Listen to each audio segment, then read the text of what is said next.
என்ன தலைவரே பதவி ஏற்க போகிறீங்க, குடும்பத்தோடு வரலையா? வந்திருக்கேனே, அதான் விழுந்திருக்கு. அதுக்கெல்லாம் தற்கொலையெல்லாம் சந்தோஷப்பட முடியாது. ஏன்னா அவங்கெல்லாம் வேலை இல்லாமையே இருந்திருப்பாங்க. அவங்கெல்லாம் சந்தோஷப்படுறாங்க.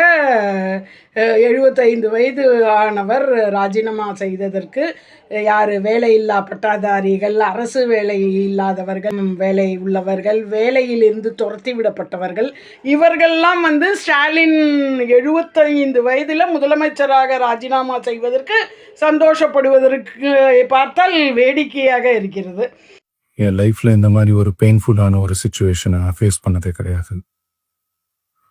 மனசு முழுக்க வலி.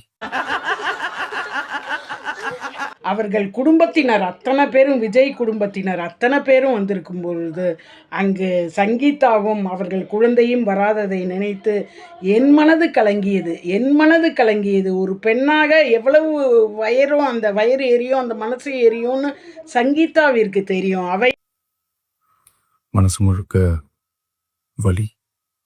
அதாவது அந்த ஒரு பெண்ணின் கண்ணீர் கண்டிப்பாக தமிழ்நாட்டில் இவனுக்கு பைத்தியமாக, அரசியல் தெரியாமல் பைத்தியமாக அவன் சொன்னதை வச்சு ஓட்டு போட்டு வந்தவர்கள் ஒவ்வொருத்தரும் இந்த நிலைமை அடைவார்கள் என்பது நிச்சயம். பெரிய வாழ்த்துக்கள். முதலமைச்சராக அவரே சொல்கிறார், ஒரு அசிஸ்டன்ட் டைரக்டர் மகனாக வந்த எனக்கு வறுமையும் பசியும் தெரியுங்கிறார். அந்த இடத்துல போய் கண்டிப்பாக வறுமையும் பசியும் அறிந்தவர் அவர் அல்ல. அவருக்கு வறுமையும் பசியும்லாம் தெரியாது. ஆனால் அங்கே கொஞ்சம் ஒரு பொய்யை தன்னால் தெரியாமல் விட்டுருக்கார். ஓகே, வாழ்த்துகள். முதல்ல என்ன தலைவரே பதவி ஏற்க போகிறீங்க, குடும்பத்தோடு வரலையா? வந்திருக்கேனே, அதோ என் சின்ன வீடு இருக்காங்க பாருங்கள், குடும்பத்தோடு வந்திருக்கேன் நான். அம்மா, அப்பா, சின்ன வீடு. வாழ்த்துக்கள். முதல்வராக பதவி ஏற்பதற்கு ஒழுக்கத்தில் நன்றாக இருங்கள். மக்கள் வணக்கம், மக்கள் சக்தி நேயர்களே. இன்று ஞாயிற்றுக்கிழமை.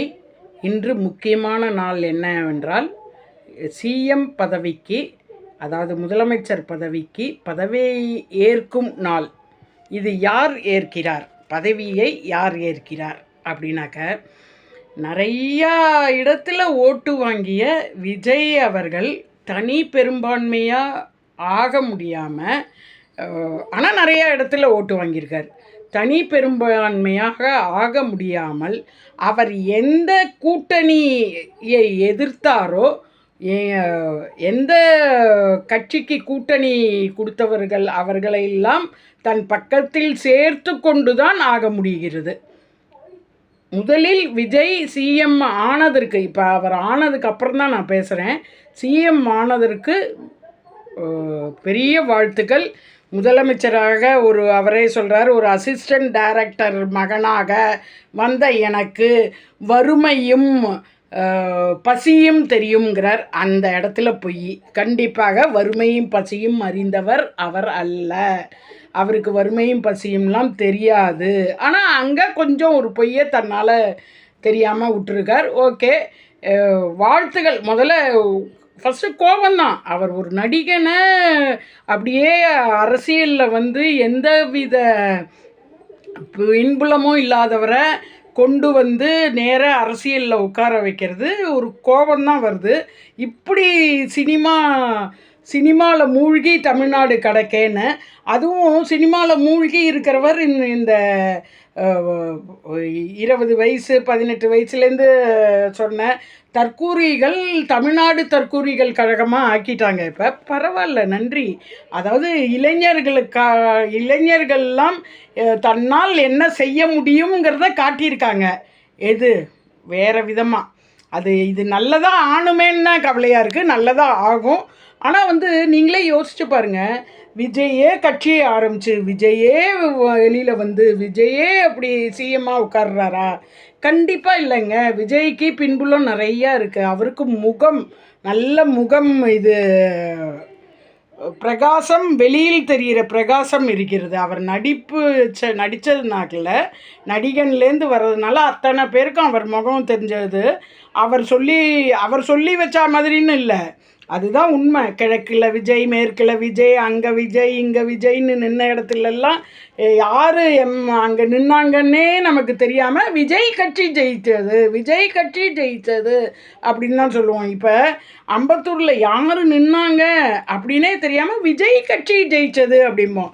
இப்போ டிஎம்கேலனாக்கா அந்த ஜோசப் சாமுவேல் ஜெயிச்சார் அப்படின்னு சொல்லுவோம்.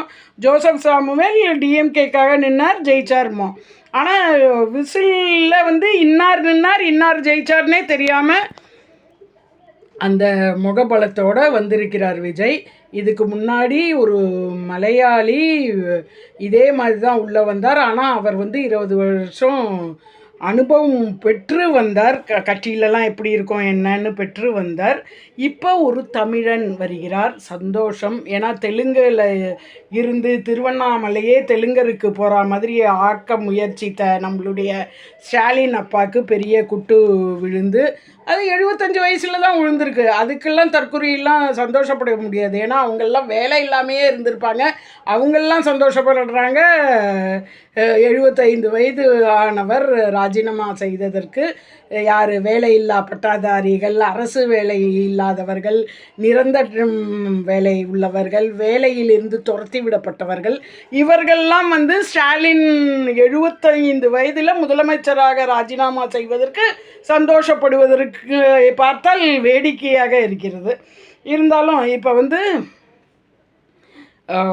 பதவி ஏற்கும் பொழுது, தமிழ்நாடு முதலமைச்சராக பதவி ஏற்கும் பொழுது அவர்கள் குடும்பத்தினர் அத்தனை பேரும், விஜய் குடும்பத்தினர் அத்தனை பேரும் வந்திருக்கும் பொழுது அங்கு சங்கீதாவும் அவர்கள் குழந்தையும் வராததை நினைத்து என் மனது கலங்கியது. ஒரு பெண்ணாக எவ்வளவு வயரும், அந்த வயிறு எரியும், அந்த மனசு எரியும்னு சங்கீதாவிற்கு தெரியும். அவள் என்ன அனுபவிச்சா, அவனால் இவன் என்ன அனுபவிச்சான்னு எல்லாம் என்னவோ சொல்கிறீங்களே. ஒரு ரசிகனாக அவள் ரசித்து தான் வந்துள்ளாள்.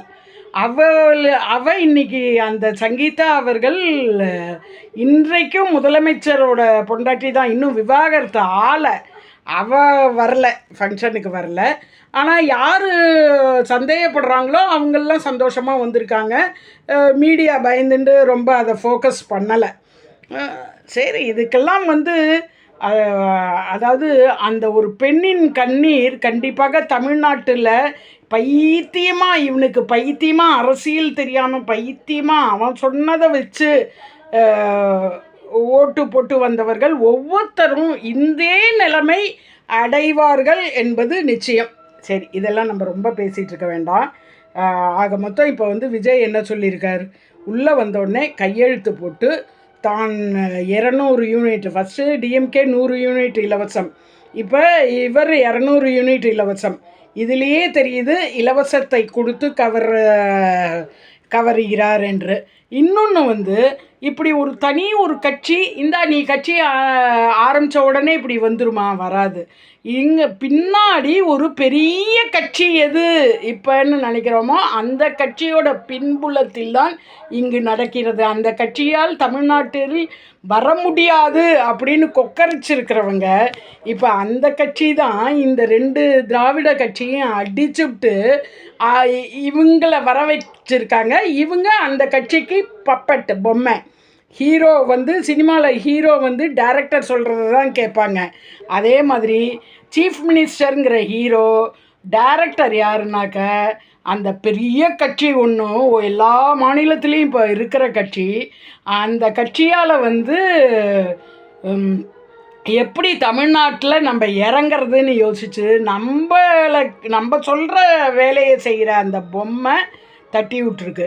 நான் நினச்சேன் முன்னாடி டிஎம்கே தான் விஜயை கொண்டு வருதுன்னு. அப்படி கூட கொண்டு வந்திருந்துருக்கலாம், கொண்டு வந்துட்டு தனக்கே சூடுபட்டு இருந்திருக்கலாம். ஏன்னா எல்லாம் இது அரசியல்லாம் இதை நம்ம கணிக்கவே முடியாது. இப்போ பாருங்கள், முதலமைச்சர் ஸ்டாலினுக்கு துரோகம் செஞ்சுட்டு இந்த கட்சிகள்லாம் வருது சப்போர்ட் பண்ண. முதலமைச்சர் ஸ்டாலினே அனுப்பிச்சும் இருந்திருக்கலாம், சரி நீ போ அப்புறம் பார்த்துப்போம் அப்படின்ட்டு. இந்த காங்கிரஸுக்கு 20 வருடம் கூடவே டிஎம்கேயோட இருந்துட்டு இப்போ விஜயோட வந்திருக்கு. அது வந்து மற்றதெல்லாம் துரோகங்கும் போது இதுவும் ஒரு துரோகம் தானே. அப்போனா இவங்களுக்கு துரோகம் செஞ்ச கட்சி டிவிகேக்கு துரோகம் செய்யாமையாக இருக்க போகிறாங்க?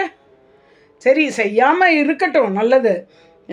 இதெல்லாம் வந்து இளைஞர்கள் பெண்மணிகளுக்கெல்லாம் அரசியல் புரியணுங்கிறதுக்காக தான், நமக்காக தான் இப்போ கடவுள் இப்படி வழி நடத்துகிறாருன்னு நினைக்கிறேன். அங்கே என்ன நடக்கிறது பாருங்கள். கண்டிப்பாக விஜய் அவர்கள் பின்புலத்தில் பெரிய கட்சியின் ஆதரவில் தான் இருக்கிறார். அந்த பெரிய கட்சி நான் டிஎம்கேன்னு நினச்சேன், இருக்கலாமா கூட இருக்கலாம் இப்போ. ஏன்னா தானே கொண்டு வந்துட்டு தன் தலையில் மண்ணை போட்டுண்டா மாதிரியும் இருக்கலாம் இப்போ. இருந்தாலும் அதை விட பெரிய கட்சி தான் இப்போ வந்து அவரை உள்ளே இறக்கியிருக்கு. இன்னும் கொஞ்ச நாளில் அந்த கட்சி தான் தமிழ்நாட்டில் எது வராதுங்கிறோமோ அதை வர வைக்க தான் இவ்வளவு நடவடிக்கைகள் நடக்கிறது. இருந்தாலும் நமக்கு என்ன, நம்ம வீட்டில் நம்ம தான் இட்லி பண்ண போகிறோம், தோசை பண்ண போகிறோம், பொங்கல் பண்ண போகிறோம், நம்ம தான் பண்ண போகிறோம். விஜய் வந்து கரண்டியை கொண்டு வர போகிறதில்ல. கண்டிப்பாக இலவசம்னு சொல்லி மக்களை ஆரம்பித்த கையெழுத்தே 200 யூனிட் இலவசம். ஏன்பா அவர் 100 யூனிட் இலவசம் கொடுத்தார். இலவசம்லாம் வேண்டாங்க, இலவசத்தை வச்சு பண்ணாதீங்க, ஃபஸ்ட்டு கெஜானாவை நம்ம ஃபில்லப் பண்ணுவோன்னு அப்படி நீங்கள் மக்களுக்கு அறிவுரை கூறிவாங்களே. உங்கள் பேச்சை தானே மக்கள் கண்மூடித்தனமாக கேட்குறாங்க. விஜய் அவர்களே, நல்லாட்சி புரியுங்கள். நன்றி, வாருங்கள்.